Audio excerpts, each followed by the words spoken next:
अभी जो हमारे गेस्ट हैं यहाँ पर पीछे बैक स्टेज पर, वो अभी तक जितने भी गेस्ट आए हैं उसमें से सबसे कम एज इनकी है। उनको आप सब गूगल बॉय ऑफ इंडिया के नाम से जानते हो। Please give an energetic and warm welcome to Kautilya पंडित।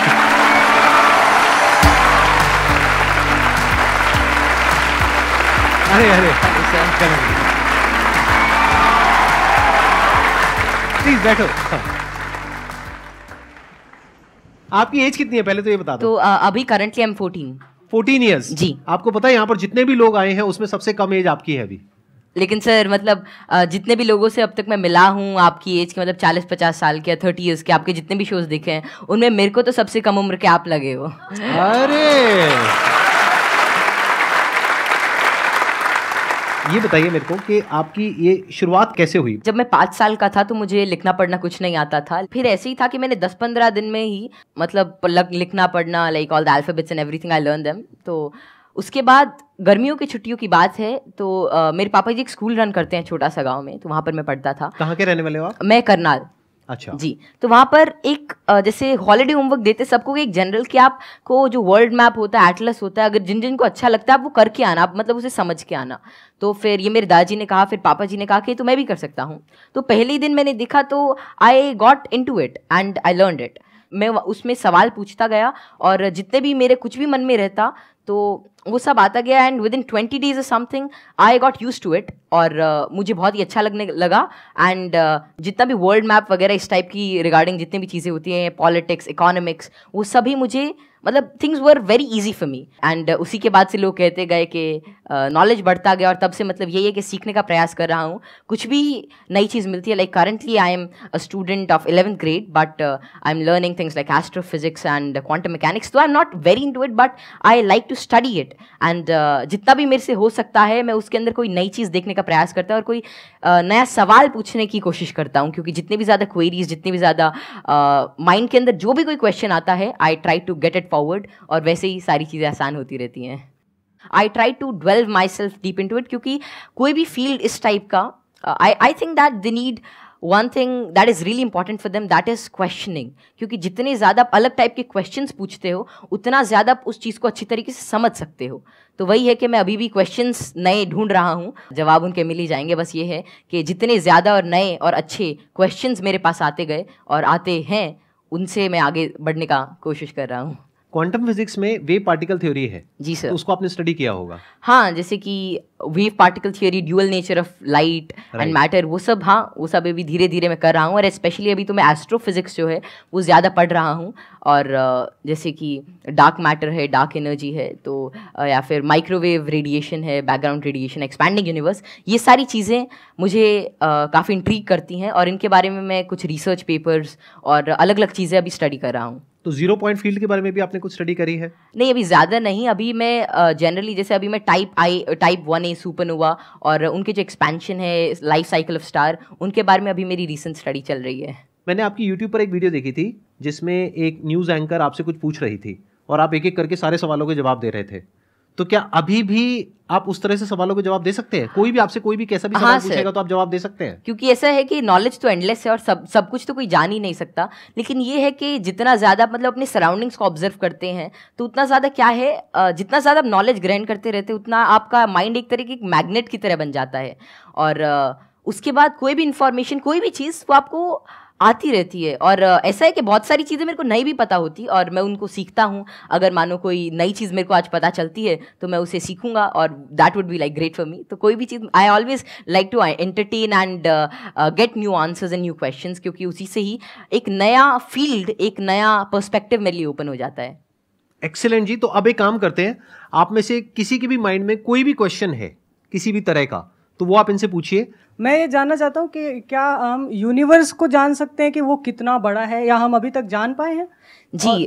क्या क्या पैरामीटर्स हो सकते हैं उसको नापने के लिए? जैसे कि हमने सुना है कि लाइट ईयर्स होते हैं। जी जी। पर वो कितना बड़ा है, क्या हम इमेजिन कर सकते हैं या हम एक्चुअली में उसे प्रैक्टिकली पता कर सकते हैं क्या? तो जो यूनिवर्स की जो एक्सपैंडिंग यूनिवर्स थ्योरी थी वो एडविन हबल ने दी थी और उनके अकॉर्डिंग जो अभी यूनिवर्स की जो एज है वो नियर अबाउट 13.9 बिलियन ईयर्स है और उसी रेट से अभी एक्सपैंड कर रहा है।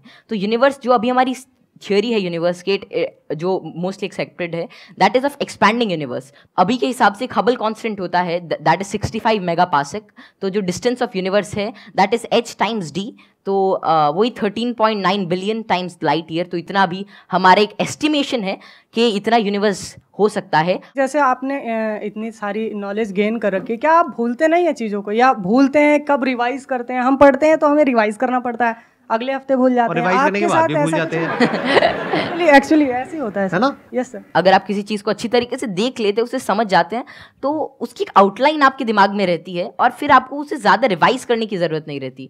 तो वही है कि किसी भी चीज़ का कॉन्सेप्ट रहता है, तो अगर आपको वो समझ में आ गया तो information is just like I think that information is not the main part. If you understand the thing properly, फिर आपको वो सारी चीज़ें आसानी से याद रहती है, आपको कोई उसके लिए एक्स्ट्रा एफर्ट्स नहीं करने पड़ते। सर पूछ रहे थे, बोल रहे थे ना कि मैं मैटर के बारे में स्टडी कर रहा हूँ, तो मैं ये जानना चाह रहा था कि जो इलेक्ट्रॉन प्रोटॉन है इनका मतलब सबसे पहले किसने बताया था इनके बारे में? तो इलेक्ट्रॉन की जो डिस्कवरी थी, तो यार 9th क्लास की NCERT में मिल जाता है। तो जो इलेक्ट्रॉन की डिस्कवरी थी वो J.J. थॉमसन ने करी थी, और प्रोटॉन जो मिला था वो रदरफोर्ड के एक्सपेरिमेंट से हमने डिड्यूस किया था, और चैडविक ने, मतलब जेम्स चैडविक ने जो बेरिलियम की, मतलब जो रेडियो एक्टिव सोर्स से डीके को स्टडी किया था, उससे न्यूट्रॉन के बारे में पता चला था। ये तो बहुत बेसिक क्वेश्चन है भैया, कुछ अच्छा पूछो। थोड़े अच्छे क्वेश्चन पूछो, क्या पूछ रहे हो आप लोग यार? टोटली। मुझे आपसे एक क्वेश्चन है कि आप जितने सेलिब्रिटी से मिलते हो, तो आप इतने जो मिलने से पहले जो बात करने का जो एक होता है नर्वसनेस, इसको कैसे दूर करें? आप जैसे संदीप सर से बात कर रहे हो और बड़े बड़े आप सेलिब्रिटी से मिले हो, तो आप किस तरह से इतना एक्सपीरियंसली आप बात कर लेते हो किसी से? देखिए, जैसे आज मैं यही सोच के आया था कि मैं संदीप सर से मिलूंगा और उनसे बहुत कुछ सीखने को मिलेगा। तो ऐसा तो है नहीं कि संदीप सर आएंगे और मेरे से पूछेंगे चल ये बता, और फटाफट अगर कुछ गलत बताया जाए तो एक थप्पड़ मारेंगे, ऐसा तो होगा नहीं ना। मतलब प्यार से बात करेंगे और अपना आशीर्वाद देंगे, कुछ अच्छा नई चीज़ शेयर करेंगे। तो वही है कि आप मतलब एक फ्री एंड पे रहें, और जहाँ पर भी आप मतलब अपने से आप सच जो है वो एक्सपेक्ट करें कि अगर मैं कहीं से सच बोल रहा हूँ तो थिंग्स वुड गेट ईजी, और make it easy on your brain. और हर जगह से अगर आप कुछ अच्छा सीख करने की कोशिश करते हो, ट्रुथफुल रहते हैं, तो आप में nervousness is just a state of mind, और ये बस चला जाता है, जस्ट मिराज। तो बस संदीप सर हैं आज इनसे बहुत कुछ सीखने को मिलेगा, आप सभी से आज बहुत कुछ सीखने को मिलेगा। तो आप ऐसा कुछ एक अपना परसेप्शन रखिए और फिर सारी चीज़ें आपके लिए आसान हो जाएंगी। मेरा ये क्वेश्चन है कि जैसे चंद्र ग्रहण लगता है, सूर्य ग्रहण लगता है, तो उसका कैसे पता लगता है कि वो कब लगेगा और किस टाइम में लगेगा, या कितना, उसका कैसे पता लगता है? ये तो पता है कि वो क्यों लगता है, बट इसका कैसे पता लगता है कि अब लगेगा, या कैसे, उसका क्या होता है? तो खैर ये जो टेक्नोलॉजी थी एस्टिमेट करने की कि कब सोलर एक्लिप्स, लूनर एक्लिप्स या कोई भी सेलेस्टियल मूवमेंट होगी, ये तो आज से मतलब कई हज़ार साल पहले ही डेड्यूस हो चुकी थी। और इसका रीज़न यही है कि ऑब्जर्वेशन से हम एवरेज टाइम निकाल सकते हैं। एक पैरेलैक्स एंगल आपने पढ़ा होगा कि उससे हम मतलब ये एवरेज स्पीड और एवरेज डिस्टेंस निकाल सकते हैं किसी भी चीज़ का, और उससे ही हम डिड्यूस कर सकते हैं कि कितना रेडियस है कि एक साल में इतना डिस्टेंस ट्रैवल करती है। फिर एपोजी पेरेजी, फिर केपलर्स लॉ लगा के सेमी मेजर एक्सिस वगैरह निकाल के, तो उससे हम उसका डिस्टेंस यूज़ कर सकते हैं, और फिर टाइम पीरियड से हम we can actually deduce it. और एक नई चीज़ लूनर एक्लिप्स वगैरह के बारे में ये है कि जैसे जैसे आजकल क्या है, जो due to tidal forces moon हमसे हर साल 3 सेंटीमीटर दूर जा रहा है। तो बहुत हज़ारों सालों बाद ऐसा होगा कि सन तो उतना ही रहेगा लेकिन चांद जो है वो छोटा हो जाएगा। तो उसके बाद मतलब एक्लिप्स जो होगी वो जिसे आजकल टोटल होती है उतनी नहीं होगी। तो ये estimation it is done by using observation. और एस्ट्रोनॉमी एक ऐसा फील्ड है जो हज़ारों सालों तक ऑब्जर्वेशन से ही चला, और बहुत सारे पुराने साइंटिस्ट जैसे केपलर, गैलीली, आर्यभट्ट, जितने भी बड़े लोग थे जो पुराने ज़माने के, वे सभी ऑब्जर्व करते थे। उनकी ऑब्जर्वेटरीज होती थी कि कैसे कैसे जो हेवनली बॉडीज़ हैं ये इंटरैक्ट कर रही हैं, कैसे कैसे ट्रैवल कर रही हैं, इनमें क्या चेंजेस हैं, और उन्हीं सभी चेंजेस को एस्टिमेट करके, उन सभी को देख के आज हमने मतलब ऐसी सारी टेक्नोलॉजी को रिड्यूस किया है कि जिससे हम कर सकते हैं, एस्टिमेट कर सकते हैं उनका टाइम पीरियड, उनका डिस्टेंस, और कैसे वे एक्ट करेंगे। Excellent ji, big round of applause for him.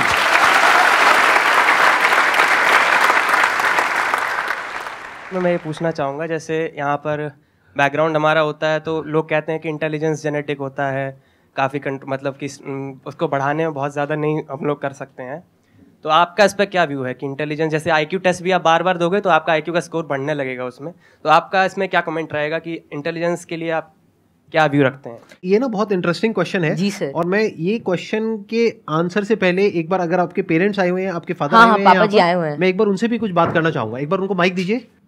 मैं आपसे ये जानना चाहूंगा कि आपके जो बेटे हैं ये तो सबको पता है कि किस तरीके से चीज़ों को याद रखते हैं, किस तरह से एक्सप्रेस करते हैं। क्या आप भी इसी तरीके से चीज़ों को याद रख पाते हैं? पहले तो बहुत बहुत धन्यवाद जो आपने माइक दिया, और जो आपके आज दीदार हुए। हम बहुत दिनों से कुछ एक गिने चुने शख्सियत ऐसे जिनसे नहीं मिल पाए, उनमें एक संदीप माहेश्वरी थे, और जैसे ही कौटिल्य को पता लगा कि उनसे मिलने का मौका मिलेगा, ये बहुत ज़्यादा एक्साइटेड था आपसे मिलने के लिए। Thank you. मेरे पिताजी भी काफ़ी इंटेलिजेंट व्यक्ति थे, कौटिल्य भी इंटेलिजेंट है, और हम बीच की पीढ़ी हैं। थोड़ा सा मैं कुछ कम हूँ, ये दोनों दादा पोता थोड़े ज़्यादा बहुत ऐसे बच्चे हैं जो मेरे से बहुत ज़्यादा इंटेलिजेंट है, मेरे को लगता है, जिनकी बात करने के ढंग से, जो इतने ज़्यादा, आपने छोटे बच्चे को देखा होगा, बहुत अच्छे अच्छे सवाल पूछते हैं, मतलब वे कुछ भी पूछ लेते हैं, और मतलब आपको लगता है कि अरे नहीं, ये तो इससे मतलब एज से बहुत ऊपर की चीज़ है, मतलब या तो आप किसी और मूड में होते हो, और हम उसे इग्नोर कर देते हैं। तो जैसे जैसे हम सवाल पूछते हैं, उतना ज़्यादा हमारे अंदर एक मतलब चीज़ों को जानने के लिए एक चाह रहती है, और अगर हम वो उस क्यूरियोसिटी को कर्ब नहीं करते हैं तो उतनी ही ज़्यादा मतलब वो बाद में सवाल पूछता है, उसके एक इंक्विजिटिव ब्रेन रहता है, और curiosity something that drives this intelligence, and I don't think that there is such a great involvement of IQ and genetics. लेकिन हाँ, अगर आपका मन है कि कोई चीज़ जानने का, कोई चीज़ करने का, then it's all about will power, और कितना आप उसमें टाइम डिवोट करते हैं, कितना आप क्यूरियोसिटी और इंटरेस्ट से काम करते हैं। Because even Richard P Feynman said, it really doesn't matter कि how much you know, but it matters कि आप कैसे चीज़ों के बारे में सोच रहे हैं, और कितना इन्फॉर्मेशन आपके पास है, कितना नॉलेज आपके पास है। It really doesn't matter until and unless you try to use that knowledge, और आप उस नॉलेज से कोई नई चीज़ को समझने का प्रयास करते हैं। और कोई नई चीज़ तभी आ सकती है जब आपके पास कोई नया सवाल होगा। आपने बड़ी अच्छी बात बोली कि क्यूरोसिटी हम सबके अंदर होती है। जी सर। लेकिन होता क्या है कि घर में जाकर के हम उल्टे पुल्टे क्वेश्चंस पूछते हैं, जबकि क्वेश्चंस उल्टे पुल्टे नहीं होते हैं, सामने वाले को समझ नहीं आता है तो उसके लिए उल्टे हो जाते हैं, तो वो उसको चुप करा देते हैं। हाँ, बच्चे को चुप करा देते हैं, और वहीं पे उसकी क्यूरोसिटी मर जाती है। उसके बाद में क्वेश्चनिंग खत्म हो जाती है, उसके बाद में वो रटना शुरू कर देता है। रटने में इंटरेस्ट तो आता नहीं है, तो ना तो अब रट पाते हैं ना समझ पाते हैं, बिल्कुल दोनों तरफ से चले गए। तो अब मैं ये आपसे जानना चाहूंगा कि क्या बचपन में जब आपने क्वेश्चनिंग करी, इस तरह के क्वेश्चंस पूछते थे, शुरू में तो आपने अपने पेरेंट्स से पूछा होगा या अपने आसपास में जो लोग थे उनसे पूछे होंगे जी, तो क्या आपको सपोर्ट मिला? क्या उन्होंने आपको एनकरेज किया, या उन्होंने भी आपको यही कहा कि क्या फालतू के क्वेश्चंस पूछ रहा है? नहीं, जैसे I think I was fortunate enough कि जितने भी मैं सवाल पूछता, कोई ना कोई मेरा जवाब दे ही देता था। और बात शुरू ऐसी होती थी कि मानो कोई घर पे कोई बात चल रही है किसी भी चीज़ को लेकर, मानो दे टॉकिंग अबाउट के एक इकोनॉमिक क्राइसिस है देश में, तो मैं उसके अंदर मैं सुनता रहता था, या कोई भी ऐसी चीज़ हो रही है, कोई स्पेस मिशन जा रहे हैं, मैं सुनता रहता था, मैं चीज़ों को ऑब्जर्व करता था। और वैसे ही मेरे जो भी सवाल आते, I was fortunate enough to get their answers. और मानो अगर मेरे को उसका जवाब नहीं भी मिलता तो मैं पूरे दिन उनसे पूछता रहता। तो एक तो मैंने भी कसम खा रखी थी कि जवाब तो चाहिए ही, तो मैं खाते हुए भी यही पूछता, नहाते हुए भी यही पूछता, और जो भी काम करता मैं मतलब मेरे दिमाग में वही रहता जब तक वो रिजॉल्व नहीं होता।